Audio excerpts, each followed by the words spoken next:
उत्तानपाद राजा छोटी पत्नी के प्रति ज्यादा आकर्षित होने की वजह से बड़ी पत्नी का त्याग कर दिया। छोटी पत्नी के पुत्र हुए उत्तम, बड़ी पत्नी के पुत्र का नाम हुआ ध्रुव। ध्रुव जी ने कभी अपने पिता को देखा नहीं, मां ने कभी उनको मिलवाया भी नहीं।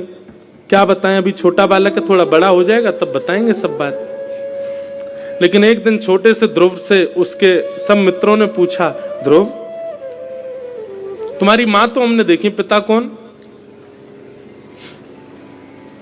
ध्रुव जी महाराज बोले, भैया ये पिता कौन होते हैं? बोले कि भैया हम सबके माता पिता हैं, तुम्हारे पिता कौन है बताओ। ध्रुव जी ने आज जाकर अपनी मां से पूछा, मां मेरे पिता कौन है? ये सुनकर के आश्चर्यचकित हो गई ध्रुव जी की माता जी। और आज ध्रुव जी को एक राजमहल दिखाया और कहा, इस महल में जो राजा है ना ध्रुव, वही तुम्हारे पिताजी। हम उनके साथ क्यों नहीं रहते? बोले बेटा जब तू बड़ा होगा ना, थोड़ा अभी तू पढ़ाई पर ध्यान दे, अभी बाकी क्रिया, जब बड़ा होगा तब बताएंगे। मां की बात मान करके ध्रुव जी शांत रहे, लेकिन मन में इच्छा प्रकट हो गई, मैं भी तो देखूं मेरे पिता कैसे हैं। जैसे ही राजभवन में प्रवेश करके अंदर जाके देखा तो राजा उत्तानपाद की गोद में छोटी मां का बेटा बैठा था।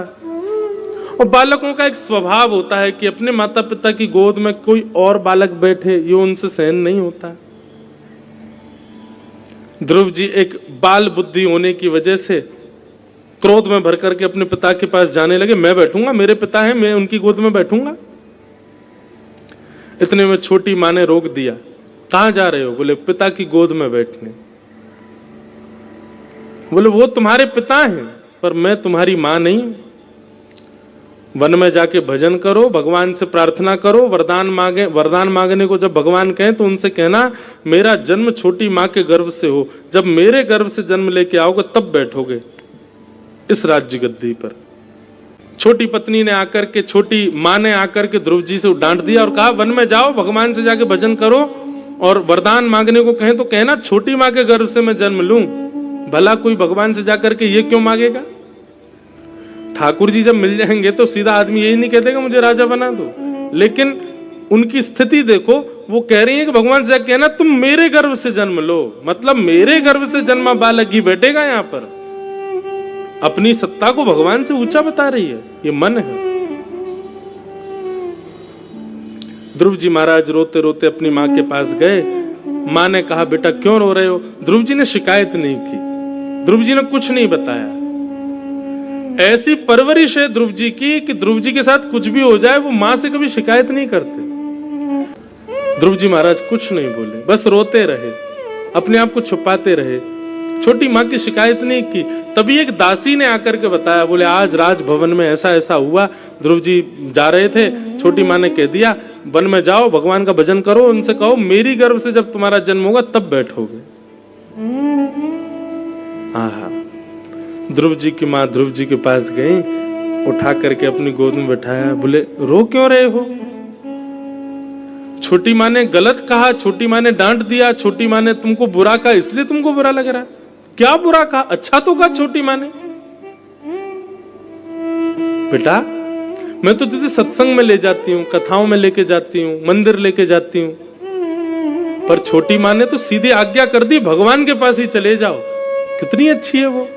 बेटा उनके प्रति शिकायत की भावना नहीं, ऐसी दूषित भावना नहीं, बल्कि तुम तो वन में जाओ, भगवान का भजन करना, और सुनो एक बार छोटी मां को प्रणाम करके जाना। कैसी मां है ध्रुव जी की। ध्रुव जी महाराज छोटी मां के पास गए, जाकर के दंडवत साष्टांग प्रणाम किया और पूरे परिवार को प्रणाम करके निकल गए वन की ओर। 4.5-5 वर्ष के ध्रुव जी महाराज वन में जा रहे हैं। तभी नारद जी महाराज आ गए। नारद जी महाराज मिले, नारद जी ने आकर के ध्रुव जी को 12 अक्षर मंत्र दिया। नमो भगवते तुभ्यं वासुदेवाय धीमहि प्रद्युम्नाय निरुद्धाय नमः संकर्षणाय च। ओम नमो भगवते वासुदेवाय। ये द्वादशाक्षर मंत्र नारद जी ने श्री ध्रुव जी महाराज को प्रदान किया। ध्रुव जी ने जाकर के इस द्वादशाक्षर मंत्र से खूब ठाकुर जी का यजन किया। 1 महीने तक ध्रुव जी महाराज 3 दिन कुछ नहीं खाते और चौथे दिन केवल कपित्त फल खा करके भजन करने लगे। 1 महीने तक ऐसा किया। दूसरा महीना प्रारंभ हुआ, ध्रुव जी अब 6 दिन तक कुछ नहीं खाते, 6 दिन बाद केवल पत्ते खा करके और जल पी करके भजन करते हैं। तीसरा महीना प्रारंभ हुआ, ध्रुव जी अब 9 दिन तक कुछ नहीं खाते, केवल जल पी के भजन करते हैं। चौथा महीना प्रारंभ हुआ, अब ध्रुव जी महाराज जल पीना भी बंद कर दिया, केवल 12 दिन में एक बार श्वास लेते हैं, हवा पी करके भजन कर रहे हैं।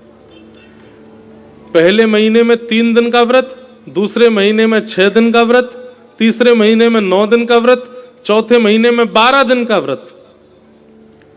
और व्रत का भी नियम कैसा कि पहले तो फल खाना शुरू किया, पहले महीने में फिर फल छोड़ दिया, फिर पत्ते खाने शुरू, फिर तीसरे महीने में पत्ते भी छोड़, जल पी के रहने लगे। चौथे महीने में तो केवल वायु पर आ गए, वायु पी करके भगवान का भजन करने लगे। 5वां महीना प्रारंभ हुआ, ध्रुव जी महाराज बोले ठाकुर जी आ नहीं रहे मुझसे मिलने के लिए। तो 5वें महीने में ध्रुव जी महाराज अब कोई व्रत नहीं किया, सीधे अपनी श्वास कोई वशीकृत कर लिया। बोले अब मैं श्वास ही नहीं लूंगा तब तक जब तक ठाकुर जी नहीं आएंगे। भजन करने लगे। 4.5 पौने 5 वर्ष का बालक, देवताओं में हाहाकार मच गया, दौड़ करके भगवान के पास गए, बोले भगवान जल्दी चलो इसको दर्शन देने के लिए। कितनी सुंदर भक्ति कर रहे हैं, कितनी सुंदर भजन कर रहे हैं, भगवान श्वास रोक ली है, कहीं छोटा बालक है, दम ना घुट जाए, प्राण ना निकल जाए, आप जल्दी चल करके इस बालक को दर्शन दीजिए भगवान। भगवान ने गरुड़ जी को बुलाया, शंख चक्र गदा पद्म धारण किए, तुरंत चतुर्भुज नारायण विराजे। और ये नहीं कहा कि चलो लाल को दर्शन देने चलते हैं, बल्कि ऐसा कहा चलो गरुड़ जी, ऐसे ध्रुव जी का तो हम दर्शन करने जाएंगे, ऐसे भक्त के तो हम दर्शन करने जाएंगे। और गरुड़ पर विराजमान होकर के भगवान पधार गए। अब यहां प्रश्न आता है,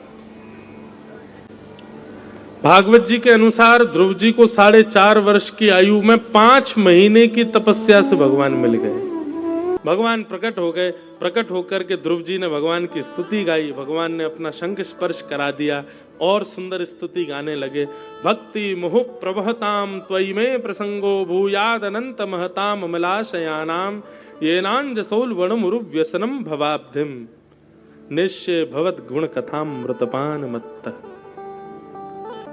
ध्रुव जी भगवान की स्तुति गाते हुए ऐसा ही भाव रख रहे हैं, भगवान मुझ पर आप बस इतना अनुग्रह कर दीजिए, भक्ति मुहु प्रवहताम त्वयि में प्रसंगो भूयाद अनंत महताम अमलाशयानाम येनांजसौल वणमुरु व्यसनम भवाब्धिम निश्चय भवत गुण कथाम मृतपान मत्त।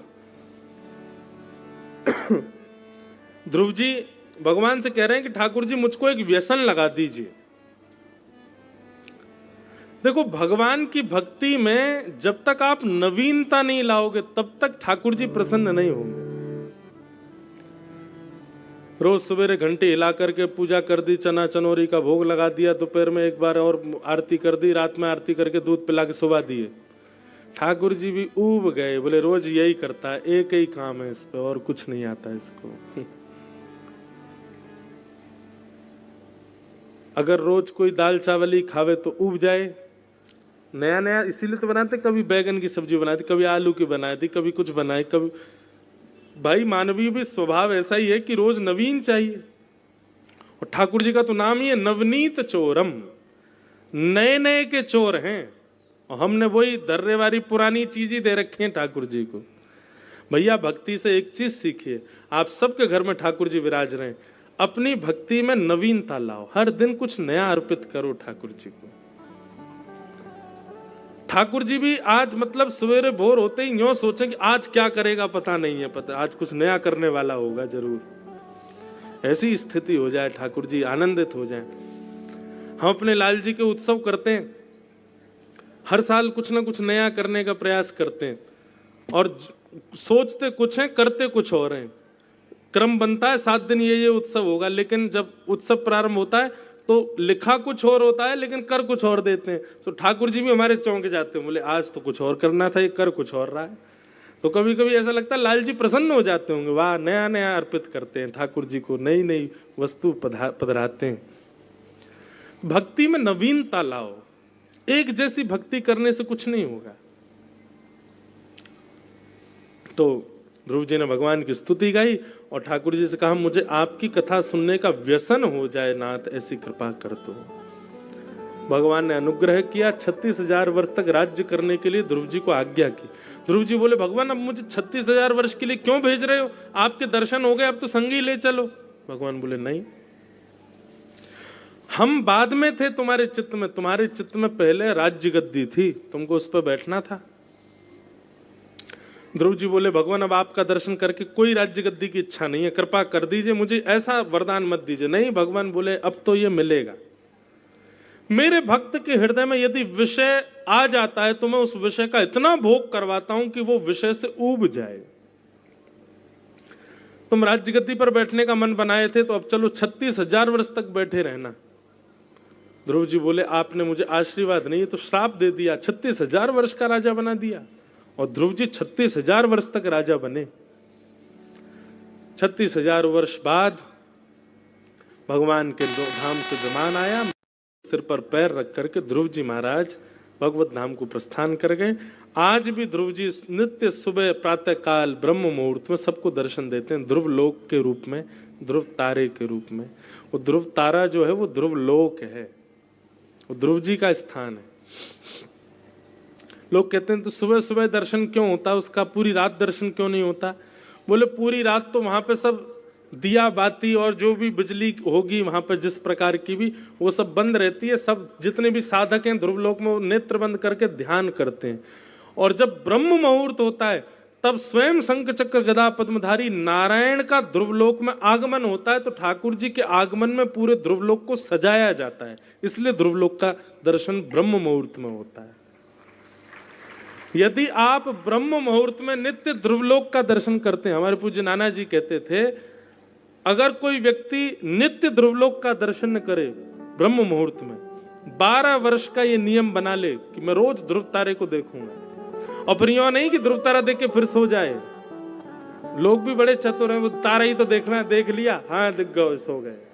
नहीं, ध्रुव तारा देखने का मतलब स्नान ध्यान करके ध्रुव तारा का दर्शन करे, ध्रुव लोक का दर्शन करने के बाद फिर अपना नाम जब ध्यान आदि, फिर बिस्तर पे नहीं जाए, सोवे।